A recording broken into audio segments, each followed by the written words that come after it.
Yo guys, and welcome to a new video. Today we will be getting culture with 1995's Before Sunrise.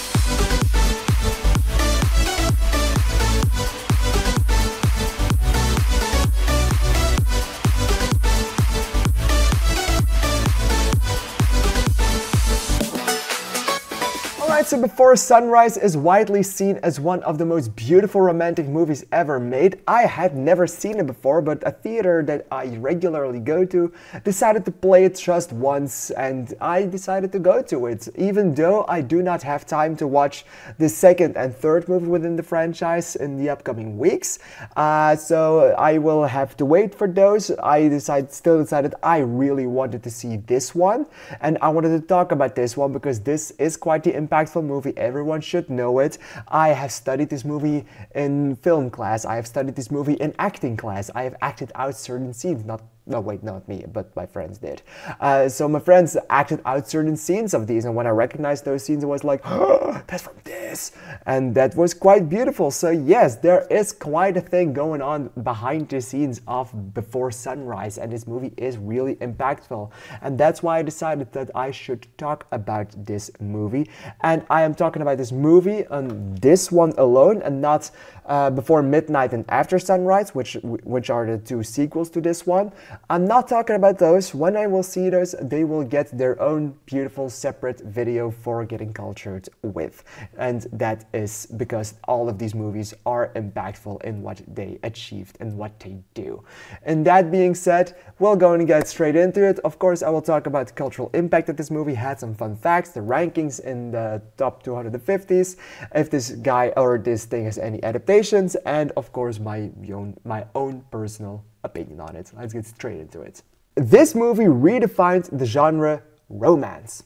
Because mostly and still quite famously, romantic movies always have this melodrama. And if you have seen one romantic movie, you've kind of seen all of them because they have very formulaic plots. To tackle this problem, Richard Linklater decided not to do anything with those kind of plots and opted for real-life conversations. And also natural chemistry that these characters had. There's no big plot in this movie. We just follow these two guys while they are starting to fall for each other, and while they have real dialogues with each other and real conversations that you could also have with a person you just met on a train in Vienna or somewhere else. It made quite dialogue-driven movies like these cool to watch because it's so insanely well made. Also quite interesting for a romantic movie like this is that it launched a trilogy that spanned over the course of 18 years, with one movie releasing every 9 years. The last one was in 2013.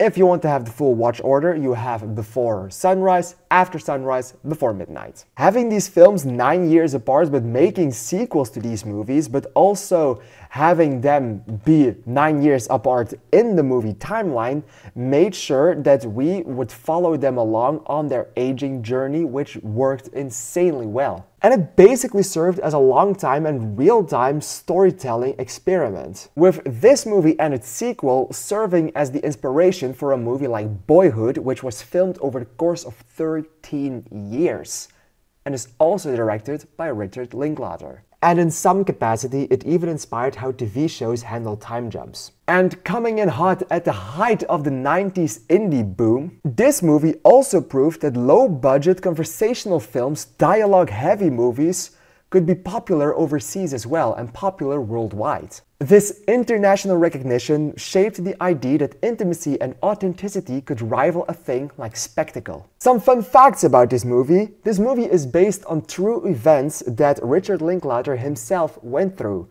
He met a woman on a train in Philadelphia, and he kind of had a night just like this one. Tragically, the woman that was the inspiration for this film died a few years prior to the release of this film. The news of her passing is something that Richard Linklater also learned years after the release of this film. Much of the dialogue in this film was co-written by Ethan Hawke and Julie Delpy themselves. This way, Celine Delpy and Ethan Hawke could infuse their own voices into Jesse and Celine, making sure that their conversations were as natural as possible. This made sure that the chemistry that they have in this film is basically some kind of a living experience because they wrote it themselves. They lived through it themselves. This film was shot in only 25 days, which is insanely fast for a movie, and especially a big movie like this. And it's also entirely shot in real streets in Vienna. It's all shot on location. Most of these locations in Vienna, like the Ferris wheel, have since become a hotspot for tourists and pilgrims.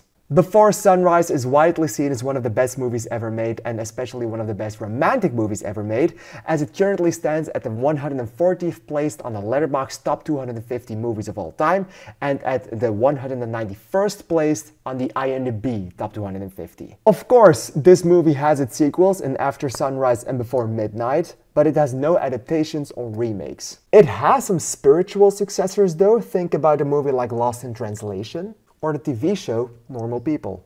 And in some capacity, this dialogue-driven, very slow, very impactful movie without a real plot but just having real conversations became something of a subgenre itself and now serves as a genre. Namely, intimate, dialogue-driven explorations of themes like love, place, and time.